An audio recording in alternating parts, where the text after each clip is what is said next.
Foi durante essa hora escura que um homem entrou em cena, o qual anunciaria a manhã vindoura.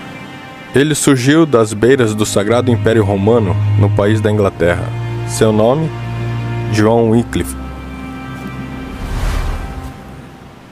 Quando ainda jovem, Wycliffe chegou à Universidade de Oxford para estudar teologia.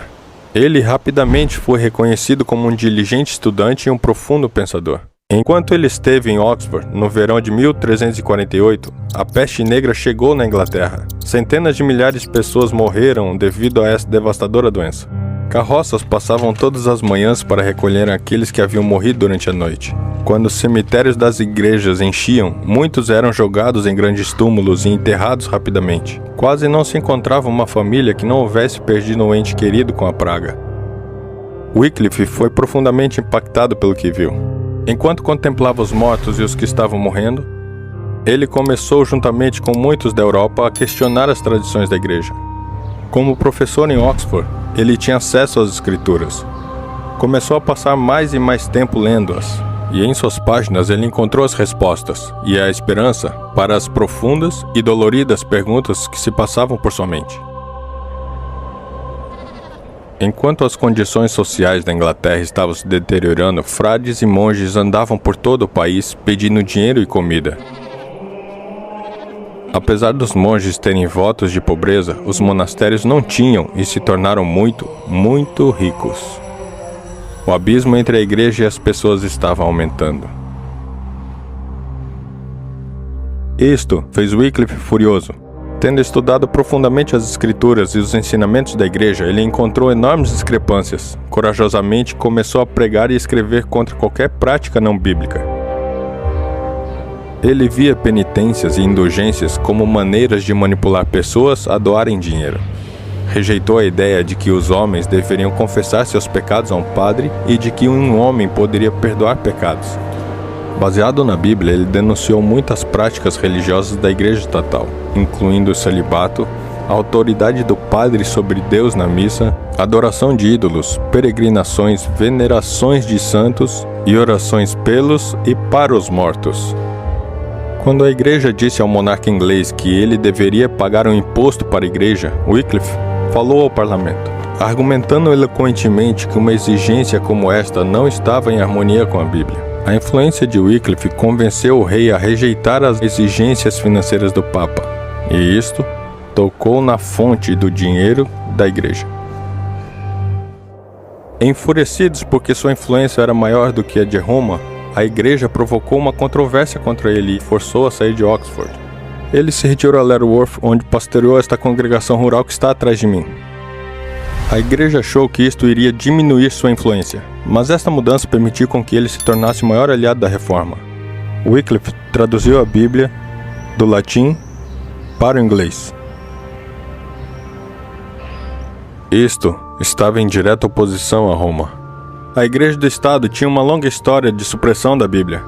Em 1199, o Papa Inocêncio III decretou que a Bíblia não deveria estar na língua dos plebeus, mas os ignorantes não seriam capazes de interpretá-la corretamente.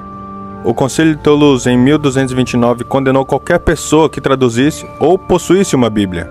E poucos anos depois, em 1234, o Concílio de Tarragona decretou o seguinte: ninguém deve possuir os livros do Antigo e Novo Testamento na língua comum. Se alguém os possuir, deverá entregá-los ao bispo local em 8 dias desse decreto, para serem queimados.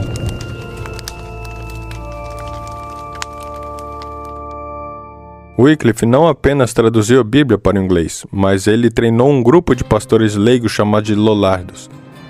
Espalhando-se pela Europa, esses homens distribuíram milhares de cópias da Bíblia feitas à mão, bem como os escritos de Wycliffe. A igreja se opôs aos seus ensinamentos e escritos. Em toda a sua vida, Wycliffe foi a julgamento em 3 ocasiões diferentes, mas a cada vez ele conseguiu escapar. Em uma das vezes, ele deu uma forte resposta falando de sua crença em Deus e na Bíblia como a palavra de Deus, e simplesmente se ausentou. Os seus acusadores ficaram assustados. Era como se a mão de Deus estivesse sobre este brilhante teólogo, protegendo-o da morte de mártir. Foi durante este tempo que que a Igreja Romana foi chacoalhada por um grande escândalo que distraiu a atenção e protegeu Wycliffe. 3 homens diferentes se diziam o único Papa da Igreja e se excomungaram mutuamente naquilo que hoje é conhecido como o Cisma do Ocidente. Eles fortemente denunciavam os seus oponentes como sendo o Anticristo.